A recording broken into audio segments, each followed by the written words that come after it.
என்கிட்ட சில பேஷண்ட்ஸ் ஒரு டவுட் கேட்டு வருவாங்க. அதாவது அவங்க வேற ஏதோ காரணத்துக்காக ஹெட்டுக்கான சிடி ஸ்கேன் நம்ம பண்ணியிருப்பாங்க. ஸோ அதில் அந்த ரிப்போர்ட்ல பார்த்தீங்கன்னா அதில் டீவியேட்டட் நேசல் செப்டம் அப்படின்னு இருக்கும். ஸோ என்ன டாக்டர் இது, என்னோட மூக்கு வளைஞ்சிருக்கா, அதுக்கு ஏதாவது சர்ஜரி பண்ணணுமா அப்படின்னு டவுட் கேட்குறாங்க. அதை பற்றி நான் உங்களுக்கு சொல்ல போறேன். இந்த நேசல் செப்டம் அப்படின்றது என்னன்னு பார்த்தீங்கன்னா நம்ம மூக்குக்குள்ள வெளியே தெரியாதது, நம்ம மூக்குக்குள்ள நடுவில் இருக்கிற அந்த தண்டு பேர் தான் வந்து நேசல் செப்டம் சொல்லுவோம். அதுதான் நம்ம மூக்கை வந்து right nasal cavity, left nasal cavity அப்படி ரெண்டா பிரிக்கிறது. இந்த நேசல் செப்டம் அப்படின்றது 70 to 80% ஆஃப் த பீப்புளுக்கு பாத்தீங்கன்னா ஒரு சைடோ இன்னொரு சைடோ வளைஞ்சு நெளிஞ்சு தான் இருக்கும். ரொம்ப 20%க்கும் குறைவான மக்களுக்கு தான் அது நேரா இருக்கும். இந்த மாதிரி வளைஞ்சு நெளிஞ்சு இருக்கிறதுக்கு பேர் தான் வந்து டீவியேட்டட் நேசல் செப்டம் அப்படின்னு சொல்லுவாங்க. It itself is not a disease. நான் சொன்ன மாதிரி 70 to 80% இருக்கிறவங்களுக்கு மோஸ்ட்லி எந்த பிரச்சனையும் வராது, அவங்க நார்மலா தான் இருப்பாங்க. வெகு சிலருக்கு மட்டும்தான் இந்த மாதிரி செப்டம் கோணையா இருக்கிறதால அவங்களுக்கு சில ப்ராப்ளம் வரலாம். அடிக்கடி மூக்கடப்பு வரலாம், கொரட்டை வரலாம், மூக்கு ட்ரை ஆகி கிரஸ்டிங் ஃபார்ம் ஆகலாம். இந்த மாதிரி ப்ராப்ளம்ஸ்லாம்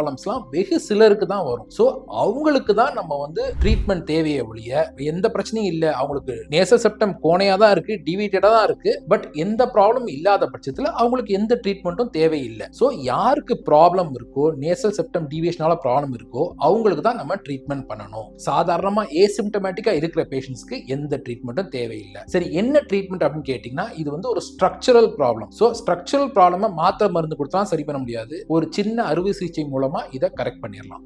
தேங்க்யூ.